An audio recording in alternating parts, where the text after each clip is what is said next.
Good evening. Welcome to the latest live from Last Bell Boxing. Got a right stack card tonight, lads. Loads of little topics that we'll run through. Be quite quick and sharp on them. We're going to talk about Derek Chisora's last fight. He's announced a date. We're going to talk about James DeGale and his bare knuckle debut, which I find really bizarre. We'll talk about the rumor of Lewis Crocker possibly fighting Arlen Eubank. Ellie Scotney's got an undisputed fight coming up. What we think of that? Fraser Clark v Jamie TKV. Boxer. I'm hearing I've lost the purse bid for Callum Simpson's European title defence against Kevin Saggio. What do we think about that? GBM. I've got a card this weekend in Sheffield. We'll talk about the headline and the co-main for that, and then Gabriela Fundora defended a undisputed fly title a couple of weekends ago. We'll talk about that and the fact that she hasn't got every single belt because Daz has charged Nicola Oatwell, friend of the show, holds the IBO title. Can that fight possibly happen? Let's talk about that. So first off, lads, as you can see, they've got lots to talk about. Introductions all the way from Canada. Brett, how are you, pal? Doing well, mate. Thanks. I hope the lads are doing good. Did you like that? Did you like that little clip from Lee Wood over in Spain? There's a bit of context to it. I mean, bless him. He just wants to be out there supporting Forest, having a pint, and our friend Brummy Chicky has stuck it on him. But it was a nice little connection because he remembered when me and Brummy jumped up on stage and had the banter with him. So did it? It was nice. And it just shows you, I mean, I think we all feel the same way of he's a man of the people. He's out there having a pint with the Forest fans and he's taking time to give me a little tip of his cap to say, I appreciate you coming all the way from Canada. I mean, that's top class for me. It's not about being stargazing. It's about being a normal person. And he still is, do you know what I mean? So it's class. Absolutely lovely touch, I thought. Daz, Medcalf. Hey, mate. Superstar trainer, how are you, pal? Yeah, I won't go that far, but I'm all right, mate. Mate, I'm going to keep on saying it because you know when it happens, and it's going to happen, you're going to end up getting loads of top fighters, pal. And then I'm going to come on this show and I'm going to say I told you so to everybody. Sean, all the way from the South Coast, how are you, mate? Yeah, good, thanks, mate. Yourself? All good, mate. All good. We're going to be talking about a fighter from your way a little bit later on. There's a rumor about Arlen Eubank potentially fighting Lewis Crocker. So let's see. Right, let's get straight on with it then, boys, because it's a very stacked show. Derek Chisora made an announcement. I think Brett's having a little bit of trouble here. Derek Chisora made an announcement. That's all right, mate. Don't worry. Derek Chisora made an announcement that his 50th and final fight is going to be on December the 13th, Manchester Arena, on the same bill as Moses Itauma. By all accounts, he won't be fighting Moses Itauma, thank God. But I'll come to you first, Brett. Who do you think he's going to be in with? Because there's not been an opponent announced. Surely it's got to be someone of some sort of level for his last fight. I think, don't quote me, just seeing a TalkSport interview today with Frank Warren, I think they got a bit cocky announcing it because I think they thought they had maybe Dubois in the bag.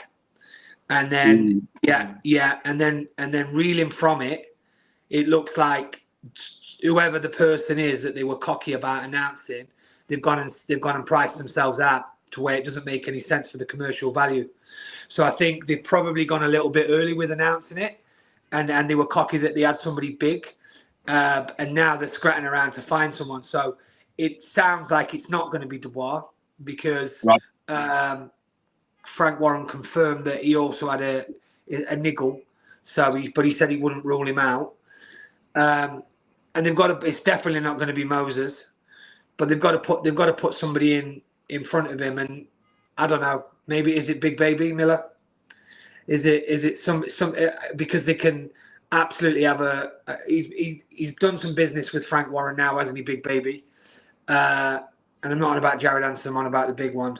And there's that kind of collaboration where they'll light the stage up and they'll sell the pay-per-view for Moses, whoever Moses fights. So maybe it's that way, but it's got to be somebody that's going to get people watching. It won't be a run over, and I'm not so sure whether it is the last dance either with Derek. I hear what you're saying. I do, mate. I do, because money talks when it comes to when it comes to Derek Chisora, and if he does get a decent name and he does a number on him, because let's have it right, the last fight has been a massive improvement on the previous 5 or 6 before that. Like, he's got a last win. You can see the flag coming, the end of the race coming, and it's like he's got a second wind. Parker's tied up. Wardley's tied up. AJ's nowhere near him. Obviously, he's not going to put him on an undercard. Moses is a no. No one's taking on Justice Huni after even though he got knocked out by Fab. They don't fancy that because it's not worth their work. So then you've got to go down the levels of like who can bring in some commercial value, and you're clutching at straws because it isn't going to be a run. It can't be an easy touch. It can't be a run over. I don't think. Daz, what's your thoughts, mate? I think Jarrell Miller's a perfect shot, to be honest, for the last one. It'll sell because of the build-up. It'll get spicy between them both. And he'll probably be competitive enough for us not to think, oh yeah, it's an easy touch for Derek's last one. Yeah. So I think that's a perfect opponent to go out on, to be fair. Yeah, I mean, it's a durable fight. Miller will hang around for a few rounds, won't he? And like you say, the fight build-up's probably going to be better than the fight. Yeah, exactly. Yeah. Sean, how are you seeing it, mate? I mean, Derek Chisora sells Manchester Arena by himself, or at least the lower tier of Manchester Arena by himself. He's got a real good following up there, even though he's obviously down London way. Yeah, I think Jarrell Miller's the perfect opponent for him, really. The perfect dance partner for him to go out on. Although, like Brett says, I doubt it will really be his last dance.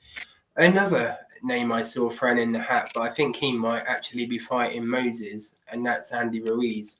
So that potentially could be one to watch as well.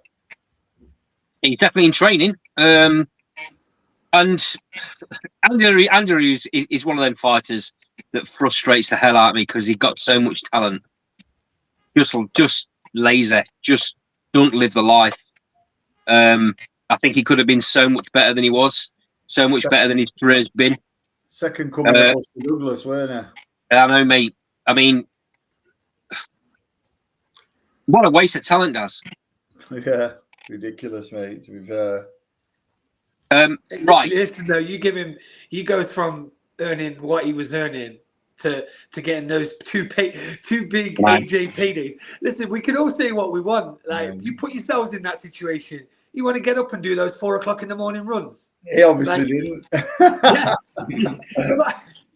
Listen, there's a special type of individual that can earn big bucks and still get up, still not go out when the lads are going out, still, you know what I mean, grind. And Andy Ruiz is just a multi-millionaire that's gone out, whatever. I always say not everyone can be Evander Holyfield.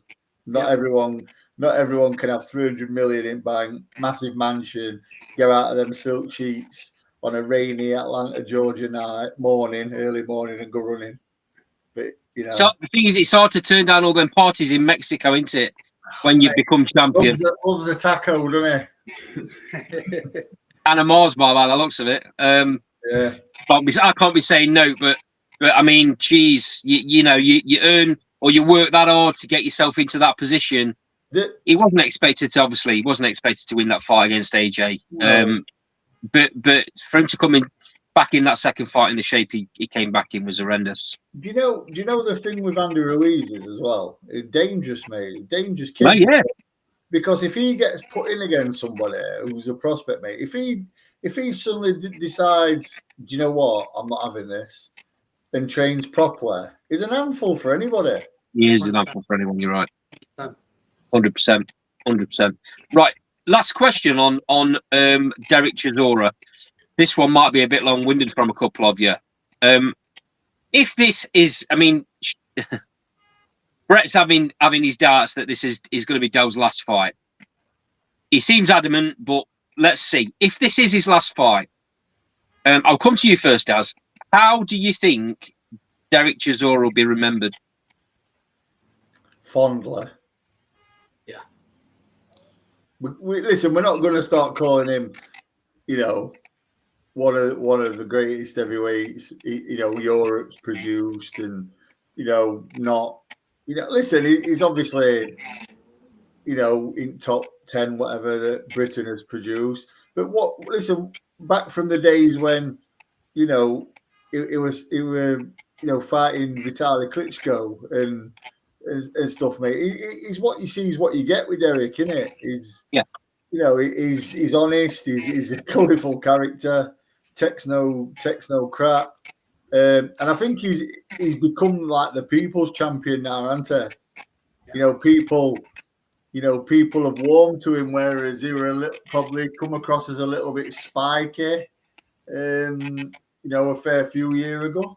But yeah, listen, I think I'll remember him fondly. You know, I like the guy. Sean, what about you? Yeah, I agree with Daz.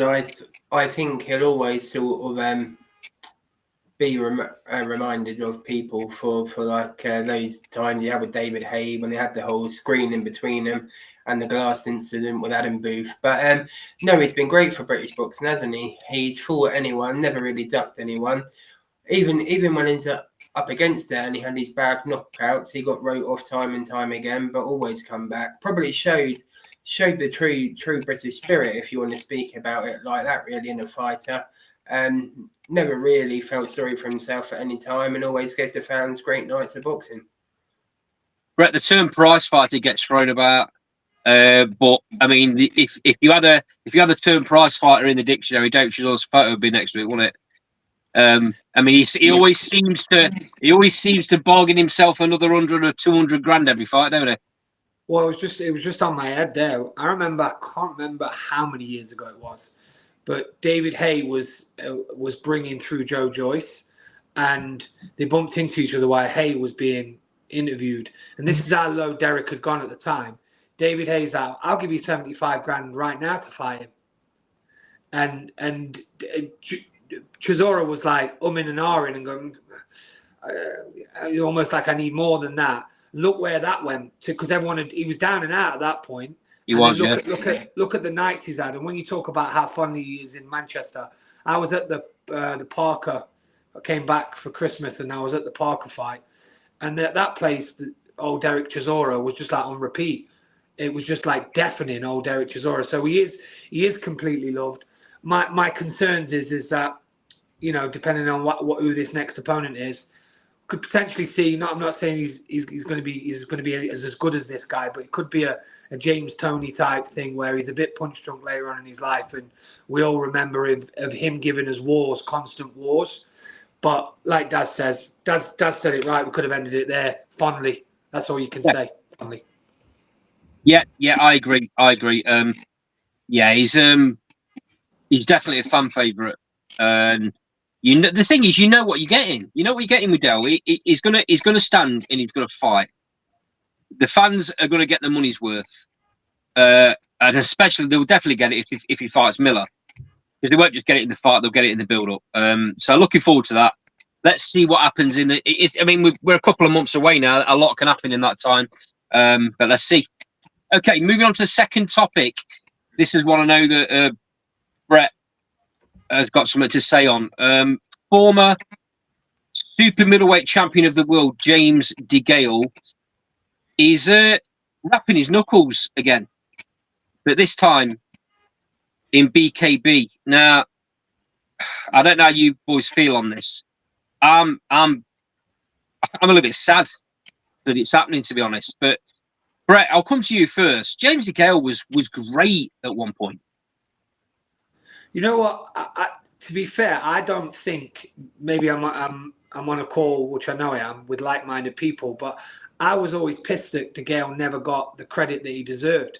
I thought he was a sensational fighter. I did. I was having him, and I know that loss to Groves early on kind of made the public, push him to one side a little bit, and maybe that Truax loss and stuff like that. But he was he was shot when he fought Eubank, but he was one hell of a fighter. My real concerns is that I saw a TalkSport interview with him, and he didn't look well.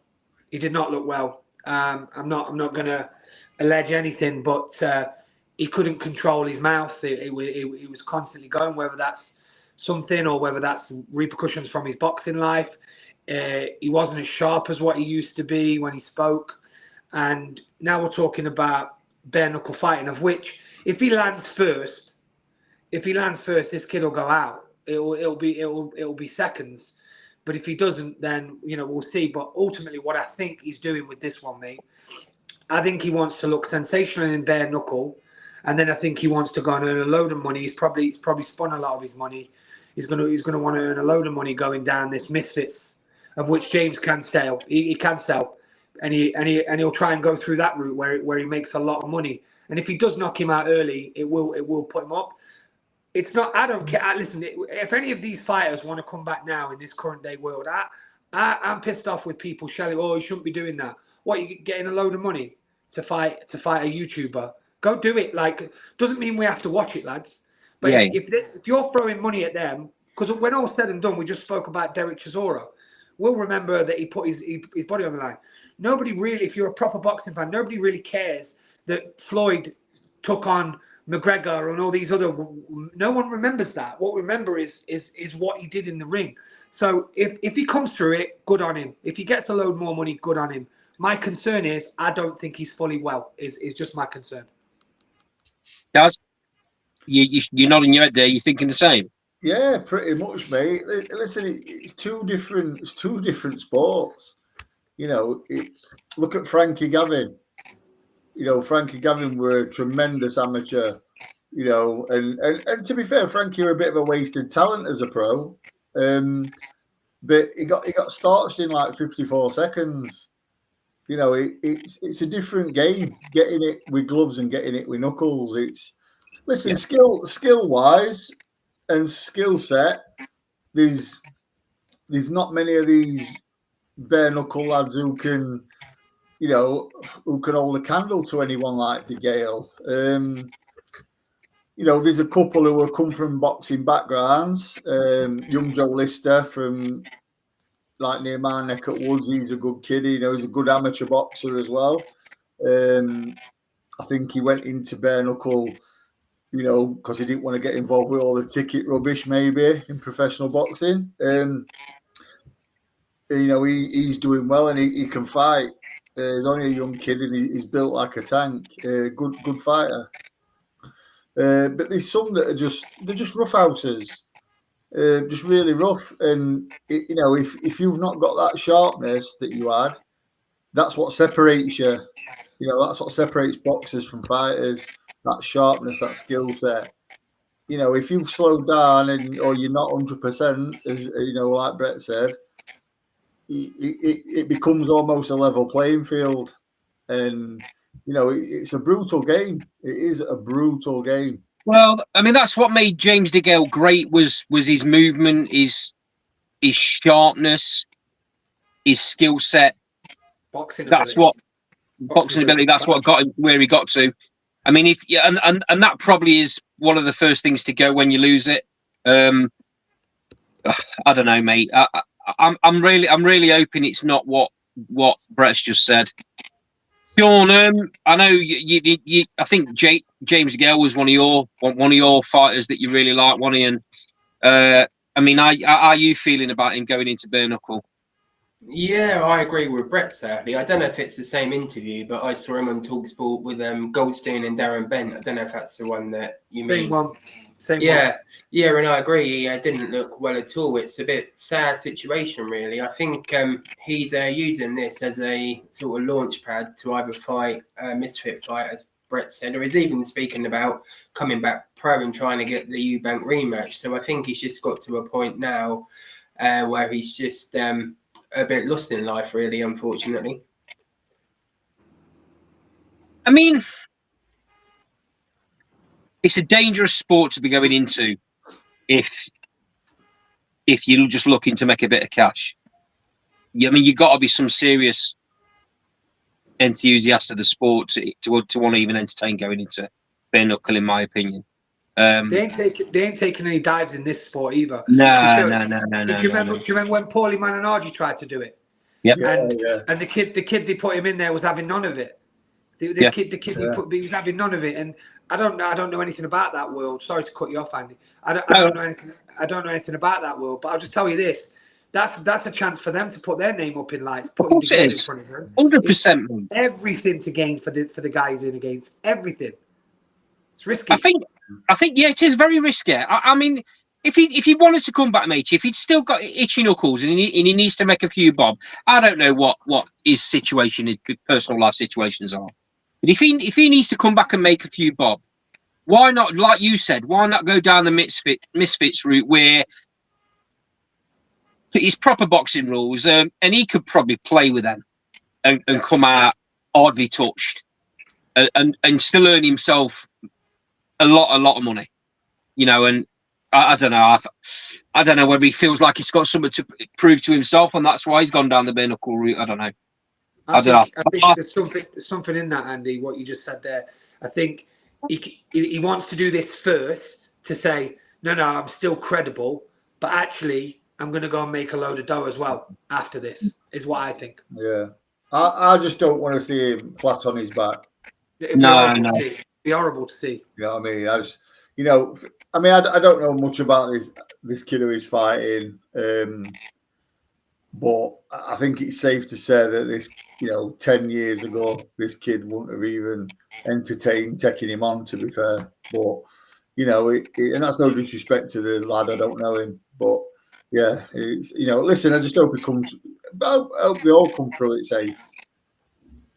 Yeah, it's the brutal version of the boxing world, and it's hard. Mate, Anyway, let's be honest. It's the original version, isn't it? Yeah. Yeah, it is. It is, and boxing. Sorry, Andy. Boxing's evolved, but this is where it started. Yeah. There's a reason. There's a reason why boxing evolved, mate. Oh, of course there is. Yeah, definitely. I get that. I'm not. Listen, I'm not. I won't go and watch it. If like I say, young Joe Lister's on Saturday, and I know the kids, so I'll watch him. But I wouldn't buy a ticket and go and watch it. It's not my thing. But isn't it one of the fastest growing sports though? Yeah, mate. Yeah. Listen, apparently it's one of the fastest growing massive. sports. It's massive, and we've gone from it being two travellers in the field, filmed on a dodgy phone, to what we've got now. Listen, does McGregor still have shares in BKB? I think he owns it. Yeah, he owns it. Yeah, I think he still owns it. Yeah, and listen, if he's putting a ton of money in these lads' pockets, well done to him. Well, I mean, I just hope he comes out of it in one piece, and like you say, he isn't flat on his back, because that's not how James DeGale needs to be remembered, is it? Moving swiftly on then, lads, to a rumour. Before you do, Andy, I'm going to shoot on this one, mate. No worries, pal. Thanks for joining, mate. Really appreciate it. Thanks for having us on. Great show as always, and speak to you all soon, yeah? See you later, pal. Thanks a bit, mate. Cheers. Bye. Okay. Rumours circling that new IBF world champion Lewis Crocker is potentially fighting, or talks of him fighting, Harlem Eubank. Now, this one's come completely out of the blue for me. I hadn't heard any of this, but this is one that Sean's heard on the grapevine. So, Sean, seeing as though Harlem is from your neck of the woods, maybe that's where you've heard it. So, talk me through what you've heard, mate, and if it is true, what's your feelings on that fight? Yeah, I think it's a great fight for him. He's going to have a fight in between in November, I think, and they're penciling this in for February. Right. There was talk of him fighting Conor Walker as well, but I think he's relinquished that for this fight. Obviously, it's for a bigger fight and world title. Yeah, it's a good opportunity for Harlem. I still don't think he's a welterweight, though, to be honest. I think his natural weight's 140. I think, it's going to be a close fight if it does happen. I've not been totally impressed with Lewis Crocker. I think, actually, on reflection, I think Donovan should have got the result a couple of weeks ago. But for Harlem, it's a good opportunity, obviously. If he was to win, there's obviously a massive, massive fight with Conor Benn. Both their names, it's Eubank and Benn. So I think that's why the fight may have come about for him. But it'd be interesting to see as and when it's all announced. Sounds like they want to cash in quite quickly on Lewis Crocker's victory, Daz. I mean, this is obviously a voluntary because I don't see how Arlen Eubanks got into a position for it to be anything else. I agree with Sean. Arlen Eubank isn't a welterweight. No, Sean's just hit nail on head though, mate. There, because the thinking we'll put Arlen in. We'll take that fight, Arlen and Crocker. Now, if Arlen pulls it off, mate, look at the cash that's going to be generated between him and Benn. Wow. That's what they're thinking, mate. I'm amazed. Well, I'm amazed that Eddie's not jumped all over this for Benn. I'm amazed. I know they've got their hands full at the minute with the other Eubank, but I'm amazed that he hadn't jumped all over it and booked it for next summer. Well, he might have, but we just don't know yet. Yeah, maybe. I mean, I kind of like Arlem's style. I like the way he fights, but he's not a world level fighter right now, Daz. No. I mean, no. Are the Crocker team taking this thinking, yeah, he's a blown up super lightweight. He isn't going to punch hard enough to trouble us. It's a ticket over fight until the mandatory fight comes up, or I get a massive payday against Benn. Say, is that the thought process? You think? Probably. I mean, looking at Arlen, I probably think he could make lightweight. To be fair, yeah, definitely not a welterweight, as Sean says. He, at light welter as well. There's some cracking fights there for him. But he's moved up to welterweight, thinking he can get the Benn fight. Yeah. Yeah. Now, if he wins and becomes IBF champion, he can definitely get the Benn fight. Oh, of course, it'll be the next fight that happens, without a shadow of a doubt. No, he's not in his right weight class for me. I agree with Sean on that. He's not really done up to deserve this if he gets the shot. But when do people get what they deserve in boxing? To be fair. Well, this is it. You got to take it, haven't you? I mean, good luck to him. Yeah, you got to take it. I liked him at super light. I thought he was progressing really well. I didn't think he was even at the top level of that division in the UK either. With the likes of Azim up there and Dalton. I didn't think he was at their level. Never mind fighting for a world title the next weight up. But these things come about, don't they, Daz? You do see fighting get opportunities, and good luck to him. Let's hope it's a great fight, and you never know. You just never know. He's quick. He's got the skill. Can he stay out of Lewis Crocker's way? That if he works the ring, there's any like Donovan did that first fight. If he works the ring like that and moves like that, that's difficult. Crocker can't deal with fighters like that very well. I thought Donovan were a bit unfortunate, to be fair. I thought he should have got a decision in this last fight as well. Yeah, I did as well. Is what it is, though, mate. At the end of the day, Lewis Crocker's the one with a belt around his waist. Yeah, that's the one. Right. Before we move on, then let's just for the sake of it, let's get a prediction off you, Sean. I think Harlem could outbox him, so I'll stick with the local boy and go him on points. Daz, how you seen it? It's quite a tough one, mate, to be fair. Mate, I'm struggling because you know what? I'm going to do something I don't usually do. I'll agree with Sean. I'll agree with Sean. All of them outboxes him. Right. I think this win, even though it was disputed, I think it changes Lewis Crocker's mindset. I think he becomes a bit of an animal from now on, and I think he stops Harlem Eubank. Okay, moving swiftly on. Another fight that's been announced just recently. Ellie Scotney versus Mayeli Flores for the undisputed super bantamweight title. This is taking place on November the 14th on Netflix again.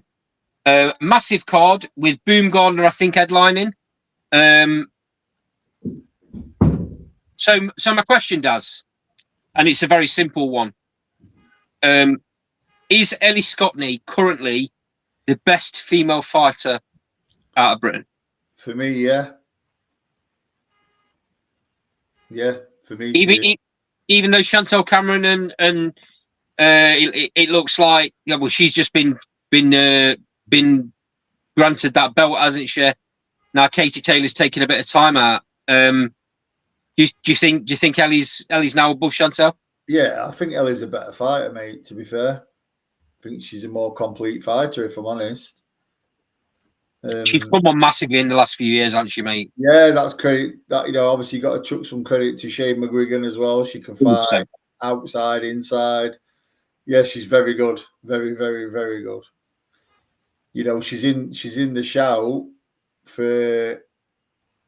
She's in the conversation for best female fighter or one of the best female fighters on the planet for me. I can see that. I can see that as well, mate. I mean, I'm like you, mate. I've been shouting Ellie Scotney's name a lot in the last few years. She's added so much in her game in the last year, mate, and she was showing it in that last fight as well. She looked absolutely terrific. Sean, where do you see Ellie Scotney currently in amongst the firstly in amongst fighters in Britain and then worldwide? Yeah, I think within Britain, I think it's probably between her. I mean, we count Lauren Price as British. I guess you will because she's Welsh. I think it's between them two, really. It's a toss of a coin. And worldwide, again, yeah, she's right up there. Some obviously bigger names with Katie Taylor, Carissa Shields, and others to name a few. But no, she's a really top fighter. Guys, we're going to talk about a fight a little bit later on that's on the GBM card.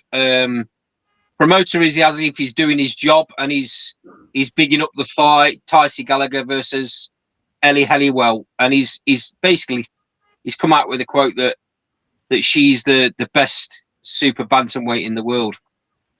I mean, that fight, as you know, is for the British Commonwealth and WBO International. I mean, surely, he's doing his job. I know that, mate, but come on. Yeah, he's like I said to you earlier, mate. On phone, he's doing his job. He's signed her as well. She's signed to him. So yeah. Listen, it's another Eddie Hearn and the kid who just fought Inoue. Eddie Hearn were telling you to put house on that kid to beat Inoue. Yeah. You know what I mean? And listen, it's another one of them. This is a tough fight for Tycee Gallagher. This isn't going to be easy. Ellie Helliwell's a good fighter. She's long, ranger, good boxer. And it's not going to be easy. I mean, let's be honest. Tycee's not pulled any trees up last year, to be fair. I mean, the fight with I think it was Tori Ellis Willits was. I mean, if you want to go to sleep, put that on. But the thing is, I might seem like I'm judging Tycee harshly, but she talks a big game. She talks a massive game, and it's like, well, You know, are you going to show something? Yeah. You know, listen, on her words, mate, she's got to have a complete performance. She's got to break Ellie Elliwell down, to be fair, and stop her sometime around the 8th to basically back up what's been said. Hold that thought, mate, because we're going to talk about that fight a little bit later on. Yeah, all right. Yeah, let's go back to Ellie Scotty for the minute. I mean, in my opinion, mate, she's got no other after this. She's got no other real challengers at super bantamweight. I think when she becomes undisputed, she'll move up. Yeah, goes up to feather. I mean, there's bigger challenges. Can you imagine the fight she's got? I mean, it's crazy, and she's very capable of clearing up that division as well. I mean, who's world champion at? I think Tiara Brown's WBC champ. She took it off Sky Nicholson. I'm not quite sure on others, to be fair. I tend to only watch the flyweight division for reasons you might know. Yeah. Obviously. But no, listen, she's more than capable. Probably even go up to super featherweight.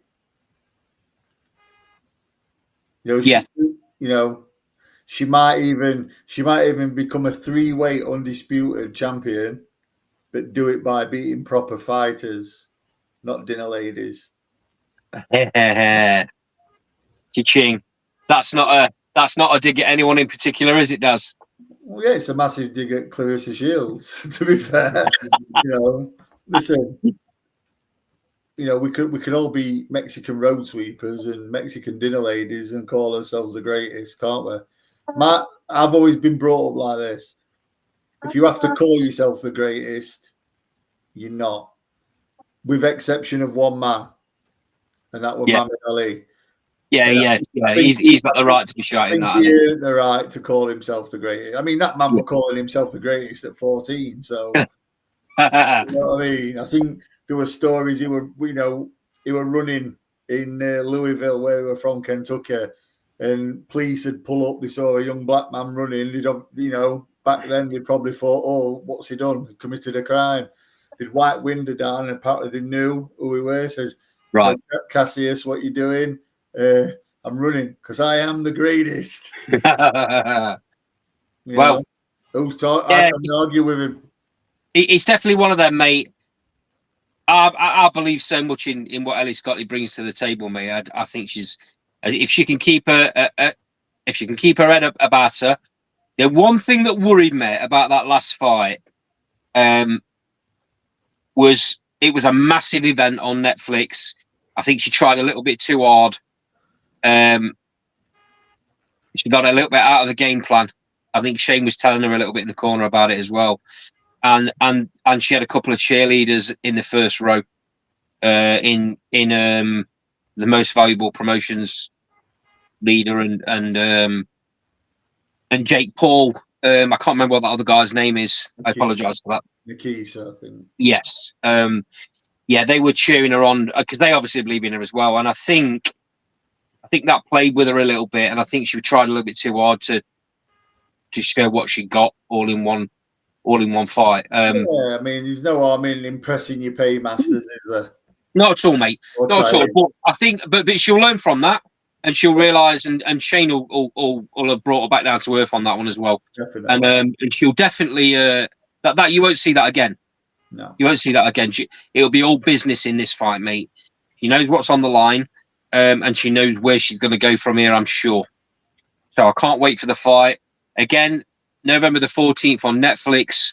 Going to be another massive event. I really like what Netflix do with their promotion, mate, in boxing. It's outstanding. Yeah. Okay, moving swiftly on. Again, another fight. They're rolling off at the minute, mate. There's been lots of talk about Fraser Clark and Jamie TKV. It's going to happen now, October the 25th, and this is going to be one of the first fights live on free-to-air TV. It's going to be on BBC Two and BBC iPlayer. I think this is a really interesting fight. I know who I think wins the fight, and I think wins clearly. But Sean, I'll come to you first, mate. How do you see this? It's quite an intriguing fight, isn't it? It is, yeah. And I think it's probably fair to say make or break for both of them, to be honest. I mean, it's a long road back for whoever loses. You would probably have to side with Frazer Clarke to come through and get the win. I think he probably will. Maybe it's not the end of the world so much for TKV, but I think if Frazer was to lose, it's pretty much curtains for his career, to be honest. I bumped into Frazer Clarke last weekend at a small old show in Leicester. Carl Greaves had a show on in Leicester. Frazer was there. Real nice fella. First time I've had a chance to. I mean, I had a couple of words with him. We were talking about the fights that were going on in the ring. How he was seeing the fights and that. Very nice lad. Very nice lad. Daz, how do you see this going? I think Frazer wins this quite comfortably, to be honest. That's how I see it as well. Yeah, I think he probably is going to be a 12-rounder. No, I don't know, mate. I don't know. Yeah, I mean, if it's a 12-rounder, 10-rounder, either way, I think Frazer wins this around 7 or 8. I think he breaks him down with jab, just outskills him, and just beats him fairly easily, to be honest. Sean, again, what are your thoughts on free-to-air TV? I mean, Boxer have done this deal. All the rats have jumped ship. There's not very many big stars left. The ones that are left, if the boxing viewing public get behind the fight like they seem to do on the hour or two that you see on Channel 5 cards, massive eyes are going to be on this fight, right? Yeah, I mean, it clashes with Wardley and Parker, doesn't it? I think so. It'd be interesting to see if that has an effect on it. But one thing I did notice is certain sort of broadcasters and guys in the media, all of a sudden they're right up Enshalom's you know what, since it's got announced on BBC Two. So be interesting to see if they land up on the production or on the broadcast of it come fight night. Let's just say that. Wow. But yeah, it'd be interesting to see how it goes on. If you're going to judge by Channel 5, as you say, they pull in 1 million or 2 viewers. Probably the BBC's a bit ahead of that, you would say. So probably get 4 or 5 million watching it potentially. And it'd be interesting to see how that hits the ego of certain people as well. Guys, it's going to be interesting to see exactly how this plays out. Channel 5 have got their hands tied a little bit. We've had the head of Channel 5 Sport on a show a couple of times. Taj Sahal is a local lad to us. Made really good progress in his professional life. He's now head of Sports Channel 5. His hands are tied a little bit because it's difficult for them to kind of prove to people that it pays to have a full night of boxing on and take away other shows that do really big numbers. I just wonder how this is going to match up on BBC Two, because the Channel 5 stuff, I think, goes on at about 9, 10 o'clock at night. And as a couple of hours, they'll show you the main event or potentially the co-main and the main event. And then if there's any time left over, they'll show you highlights of previous fights that have been on the card. For me, that it's even though it is okay, don't get me wrong, because they were pulling in decent numbers, like Sean said, anywhere between 1 million and 2 million viewers. Do you see BBC Two doing the same? Do you think they'll only have a couple of fights on, or do you think they're going to put a full card? Do you know what I can see happening? I can see them showing the undercard on like the iPlayer, right, and then showing like the co-main and the main on BBC Two. Like to dip the toes in the water and see how it goes, see what numbers they get. Yeah, I can see that. I mean, to have people invested in an whole night of boxing, you've got to have some good fights on. And, you know, it doesn't always work that way. But I think what they'll do is they'll show the undercard on iPlayer, and then they'll show the co-main and main. And if they get time, they'll then probably pick a couple of little bits from the undercard and show them on the main channel. But they've actually said that they're having Fraser's and Jamie's ring walk at about 9:15. Oh, are they? Okay. Yeah, because So we don't clap. Wardley and Parker, theirs is about 10:30, I think. Yeah. 10:15, 10:30. Well, I mean that's just smart, isn't it? That's the right way to go about it. Why would you go up against a boxing powerhouse in DAZN? You just don't do it, do you? No. And Channel 5 won't have. Channel 5. BBC will not have wanted to make that deal to then lose viewers because there's another card on same night. They're just not going to do it. They're not daft. Be very interesting to see how it plays out. I mean, I hope for the sake of boxing that it gets massive numbers. You know, what they need to be doing though, they need to be spending time getting the likes of Fraser and the likes of Jamie on daytime shows. Yeah. On the build up, they need to, for the next month now, they need to be getting them all over the BBC. Yeah. All over the iPlayer, on every single thing they can get them on. Get the name out there, get people knowing who they are, because the general public that watch those channels, mate, they won't know who either of these boxers are. I mean, maybe Fraser, because the Olympics, that's always shown. That was always shown on the BBC, wasn't it? So they may remember Fraser from the Olympics, but they won't know who Jamie is. You know, your normal person that's watching BBC and BBC Two, they're not going to know. So, yeah, they need to be getting them out there.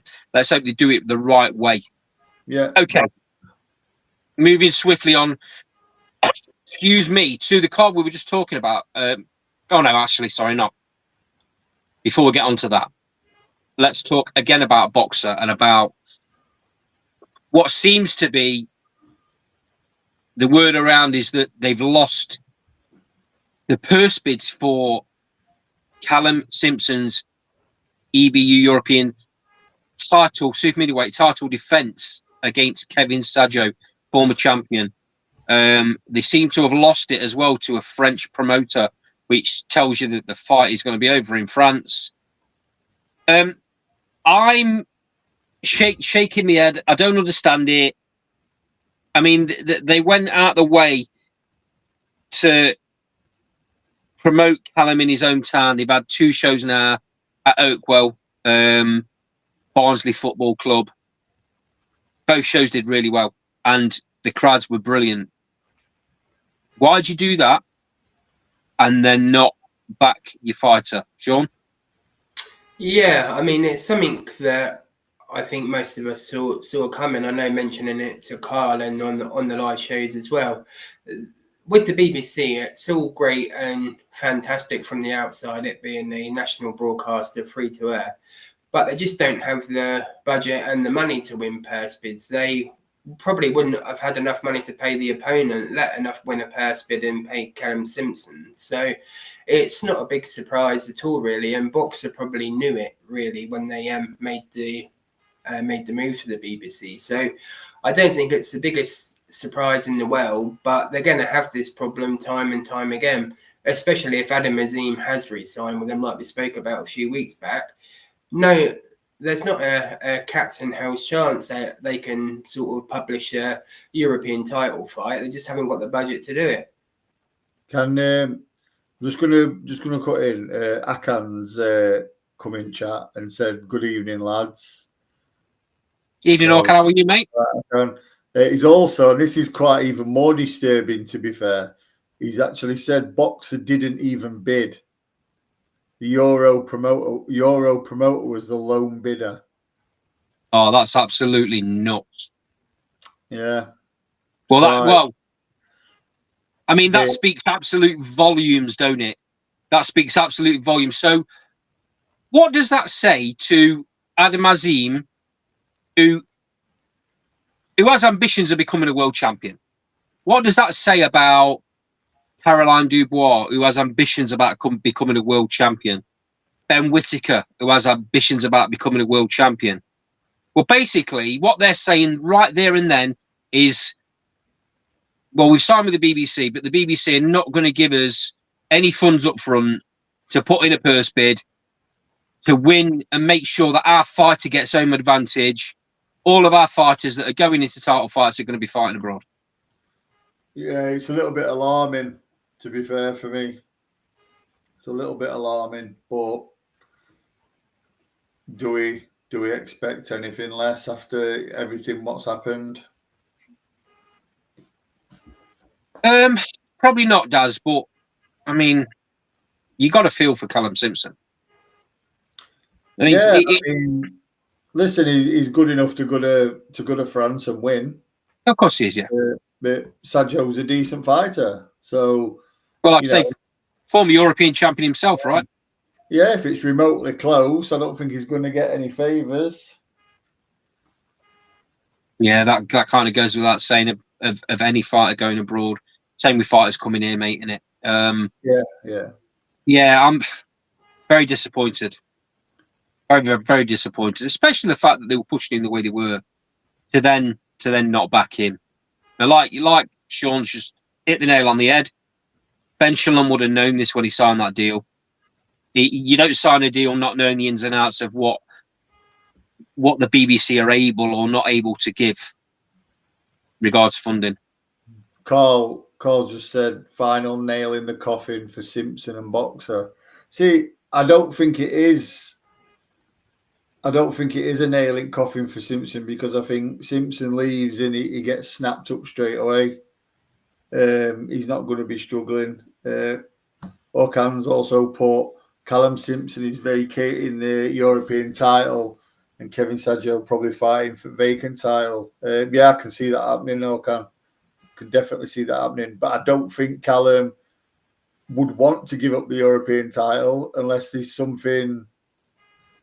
I mean, the problem with that, I could see why Callum would do that, but the problem is, if he's still under contract with Boxer to fight for Boxer, why would you give up a European title? What, fight 8-rounders? Well, I mean, they'd snap him up, wouldn't they? Matchroom or, Queensborough, Matchroom, whoever. Whoever would snap him up. The fact of the matter is, though, we're not privy to what his contract is. We don't know how many fights he's got left. Sorry? Yeah, they'd just buy his contract out for him. Well, I guess time's going to tell on that one. I think I don't know. I don't see what Boxer can now bring, mate. If this is the case, I mean, who's going to sign now? What top end fighter is going to sign for Boxer to make it worthwhile for the BBC having superstars on their platform? And if other fighters that are currently under contract with Boxer are looking at this situation with Callum Simpson and the European title, surely they've got to be thinking to themselves, what am I doing here? What are they going to be able to do for me if they can't do it for him? Yeah, exactly. Oh, dear. Yeah, I feel for Callum Simpson. Right. I guess we leave that one right there and we move on to a GBM card happening this weekend in Sheffield. Iziasi's promotion. We're only going to talk about a couple of fights on the card, but I will run through a name of a few fighters that are on there. Shaquille Thompson, I believe, is in an 8-rounder. Reese Mould, or 10-rounder. Reese Mould, I think, is in an 8-rounder. And Gradis Kraus, who is being backed by Peter Fury, looks great under the guidance of Peter. I don't think Peter trains him, but he manages him, I believe. He looks great. The only problem is he's not British, so the fan base are not getting behind him currently. But the two fights we're going to talk about. First one, and I'll come to you first, Sean, is Ben Crocker against Sean McComb for the IBF European Super Lightweight title. Ben Crocker currently sat 14 0-1, and Sean is currently sat 19-2-0. Recently, Ben Crocker got a draw with Tiernan Bradley. Sean McComb lost out to Arnold Barboza recently, but before that got a win against Sam Maxwell. So we're talking about a really good level here. Sean, break the fight down for me. Yeah, I like McComb. He's a really good fighter. Arguably, could have got a decision against Barboza. It was quite a decent fight, actually. It didn't help that he was the away fighter in that fight. But I think it's a fight McComb will come through. Interestingly, he was once up in the time in the sort of mixed to fight Harlem Eubank that we spoke about earlier at 140, and that would be a cracking fight. But I think he comes through this one fairly easily. I just think his skills, he was a talented amateur. He fought a lot on the old MTK shows in Belfast back in the day as well. So he's got a good level of support. He's really talented. The defeats he's had, well, I know one of them was a close decision against Barboza, and the other one, he was in a bit of a bad place by all accounts. So I think this will be the second coming of his career, really, now in his activity. And I think he'll come through the weekend in flying colours. Daz, what's your thoughts on it? Yeah, pretty much Sean's it nail on head, to be fair. I thought he was very unlucky against Barboza. I thought he could have got the decision. Didn't know much about his other loss, to be fair. But I think Izzy's pulled off a bit of a coup here signing this kid, to be honest. I think he's got a bit of a diamond on his hands. Yeah, and I expect him to come through fairly comfortable, to be honest, on Saturday. Okay. Second part I want to cover. So the British Commonwealth and WBO International Super Bantamweight titles, and that's Tycee Gallagher versus Ellie Helliwell. Great little fight this does. You started talking about this earlier on, so I'll let you carry on from where you left off. Yeah, I mean, we obviously touched on Izzy. He's saying that Tycee Gallagher is the best super bantamweight in the world, in his opinion. I'm sure Ellie Scottney would have a bit of something to say about that. A lot of something to say about that. Yeah, I mean, listen, I don't think Tycee's even on Ellie's radar. And obviously, if Ellie becomes undisputed and moves up, then there may be fractured titles that Tycee can go for. Yeah. She's a good boxer, Tycee. She's a good fighter. She is. I mean, I like her. I think she's good, but I don't think she's quite as good yet as what she thinks she is at the minute. It's going to be a tough fight, this, Ellie Helliwell, I think. I think Ellie will pose some problems, but like Ellie did against Stevie Levy, I think she sort of runs out of gas a little bit. She does employ a lot of movement, so she might start to gas a little bit. Probably maybe from around 6 to 8 or 9. And Tycee's not Stevie Levy. She's a far better fighter. So it'd be interesting. But I don't think it'll be all one way. I think Ellie may get off to a decent start, but I think Tycee will probably win comfortable down the home stretch and take a close decision, I think. If that's the case, where does she go from here, Daz? Well, I mean, she's obviously WBO International, I believe you said. Yeah. British Commonwealth. I mean, to be fair, mate, she's got to be looking at a world title. But I think, listen, if she gets a shot at Ellie Scottney and Ellie Scottney's undisputed, fair play to her. Yeah. But I think Ellie will move up if she becomes undisputed. So yeah, listen, I can see Tycee winning a world title. I might have sounded a bit harsh on her earlier, but I do rate the girl. I think she's a decent fighter, and listen, she's capable of winning one of them world titles. I just don't think she'll beat Ellie Scottney. No, I was about to say she's capable of winning a world title, but not off of Ellie Scottney. No. Sean, Are either of these two girls on your radar? More so Ticey. I've seen her a fair bit, and I think she's grown a fairly large social media profile. So I see her now and again. As Daz mentioned, she does like a big talk, and so she has to back it up. And I agree. I think she'll win on points, but it won't be a shutout or totally one-sided. Yep. I agree. I think Ellie gives her trouble early doors, like Daz said. But I think Ticey's ringcraft will shine through. Okay. Moving on to the final topic of the evening. And that's flyweight queen Gabriela Fundora wins again, this time by stoppage, beating Alexis Kubici, I think it's pronounced. Kubicki, I think. Kubicki. In quite good fashion. I mean, we know how good Gabriela Fundora is, Daz. So the question I'm going to pose to you right now, mate, because you have a dog in this fight, for want of a better term, and that is that she's got all the belts, Gabriela Fundora, bar one, and that's the IBO title that Nicola Etwell currently holds. So,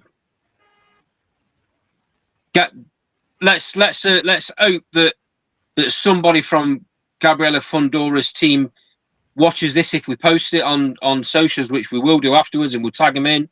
Let's make a case, mate, for the potential fight of it would be the fight of Nicola's career so far, if she got a shot at Gabriela Fundora. First and foremost, though, mate, brilliant, isn't she, Fundora? Yeah, it's very impressive. I found myself watching that fight and like cringing at the the good things she does, thinking, and then I watched it again, and I'm thinking what Nick would have to do. Listen, I've had this conversation with Nick as well. I'm under no illusion that Fundora is an absolute beast.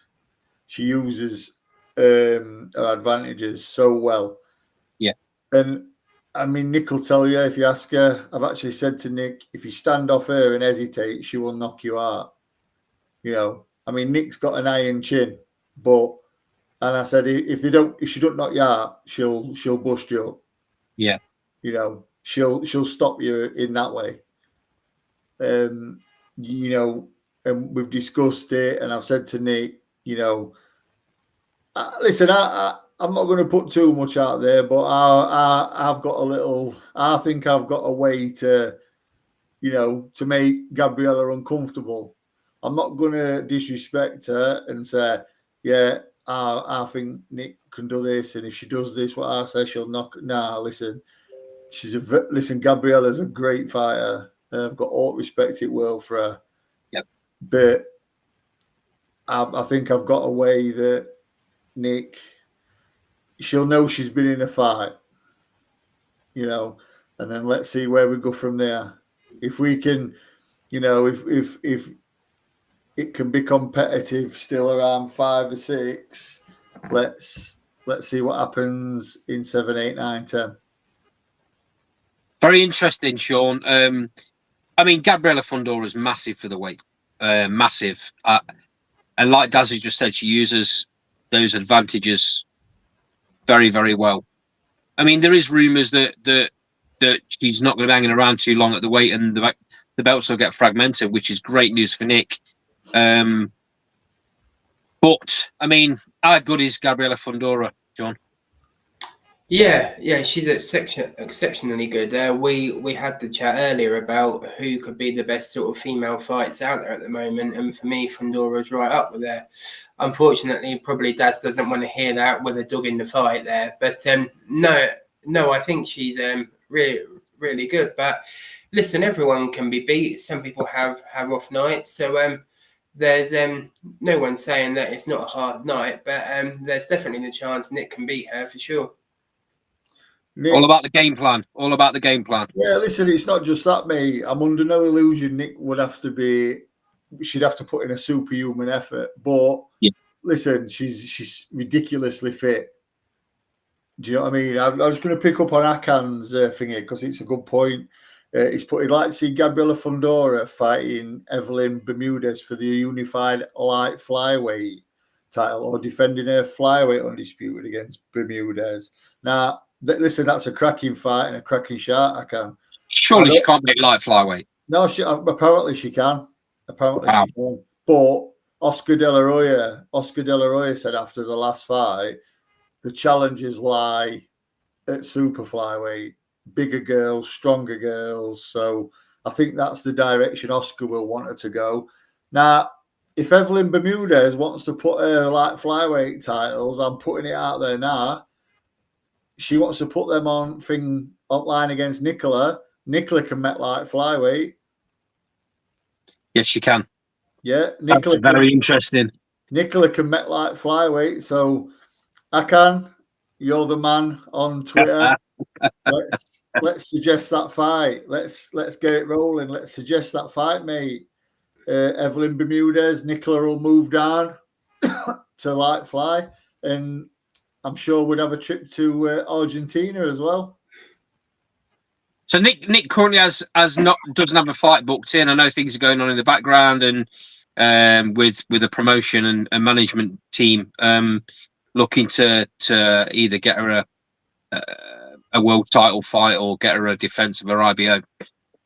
So that'll happen probably end of the year, start of next year, and then we'll see from there. But I mean, she's in a good position, really does. You know, she has a massive bargaining chip there in the IBO title. Yeah, listen, you know, she just wants to fight. But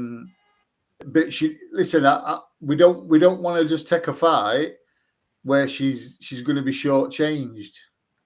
Do you know what I mean? So listen, at the end of the day, she's a world champion. Yeah. So, you know, she'd love the opportunity to fight Fundora.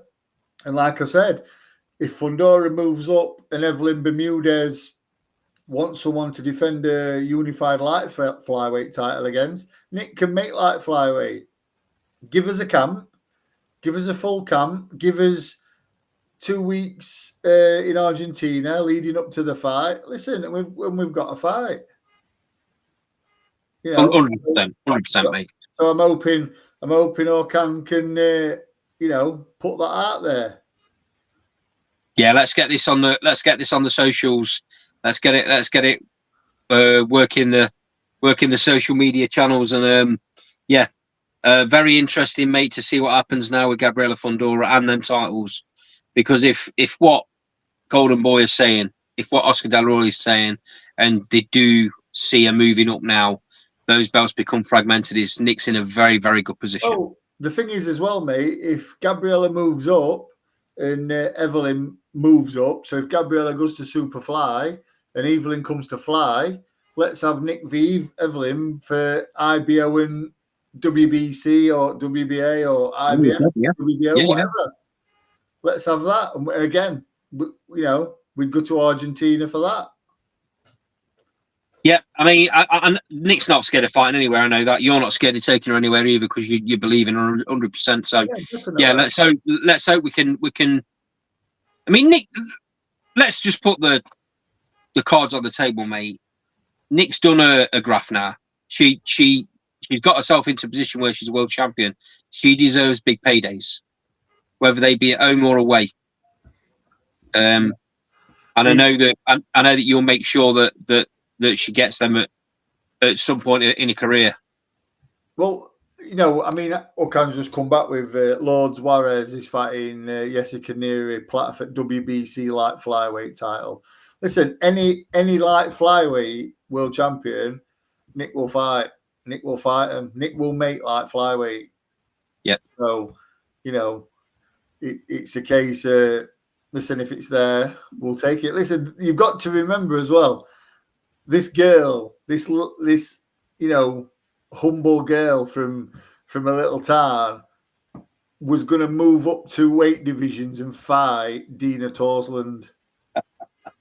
She was as well. Her bags were packed and she was on the way to the airport before it got cancelled. All our bags, like mine and Rob Riley and Nick's, as bags were packed, I'd booked the days off work. And I said to Nicola, I gave her a ring because listen, let's be honest, Dina Towson's a bit of a monster.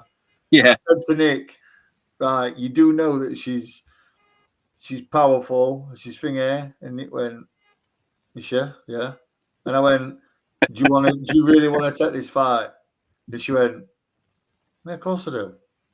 And my bags are packed. And I went, fine. You know, she was going to move up 2 weight. Listen, let's also remember that she fought probably one of the best super flyweights in the world as well. And she's not a super flyweight in Emma Dolan, and gave her a good account of herself. You know, and Emma Dolan for me is one of the best super flyweights in the world. So She's definitely Emma. I mean, that's a conversation for another time. But Emma is definitely being avoided. There's no 2 ways about it. oh, without a doubt, mate, they're going to look at Emma and think, who needs her? But like I said, you know, Emma deserves the shot. Yep. Emma's a definite world champion. But you know, Nicola's a fighter. Nicola will, you know, like I said, at 3 days' notice, do you want to fight Dina Towson at bantamweight? And I think she said something like, yeah, I'll. And I think I said to her, are you going to make weight? She went, I'll just have a bag of fish and chips or something. You know what I mean? It's like, you know, oh dear. Listen, I mean, the only thing that stopped, if I'm right, Daz, correct me if I'm wrong here. My understanding is the only reason that didn't happen was because you got the call too late to do a check weight midweek. yeah, but then they brought another girl in Who had check weight even. who had to come down from super bantam, whereas Nick all it looked like Nick, said, Nick just had to eat some fish and chips or something, you know. And I tell you what, mate, I'm not going to, like I said, I'm not going to disrespect Dina either because, you know, I rate Dina.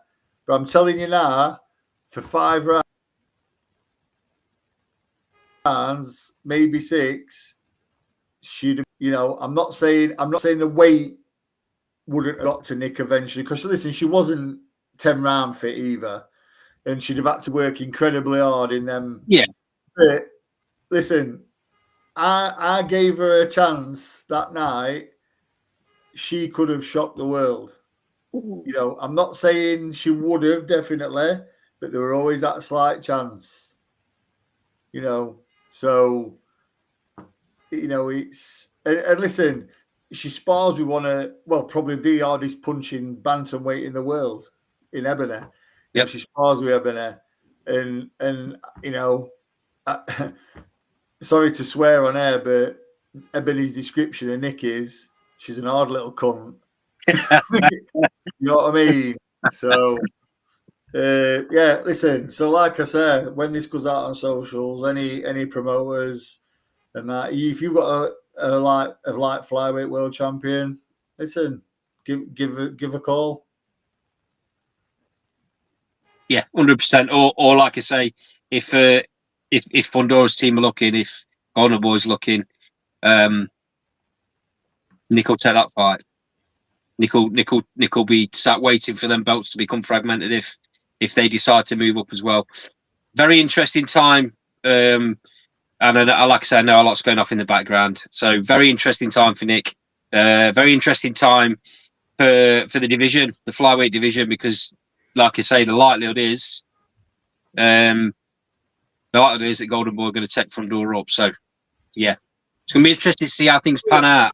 Yeah, I mean, if Evelyn Bermudez, if she wants to move up to flyweight and she fights Nick for IBO and, like I said, one of other titles, it's an instant unification, big fight. And yeah, it is 100%, mate. Yeah. Sean, any last thoughts on this before we bring this to an end? Only that I think we'll have to organise a large spell trip to Argentina by the sounds of things. So I'll be looking forward to that. Oh, don't wear any football shirts. That goes without question. If there's ever going to be any travelling for me to any fights abroad anywhere, it's going to be with Daz and Nick. My missus don't know it, but she'll figure it out. We'll make it happen. The Last Bell team will definitely be on the march for that, and I know Brett will be up for it.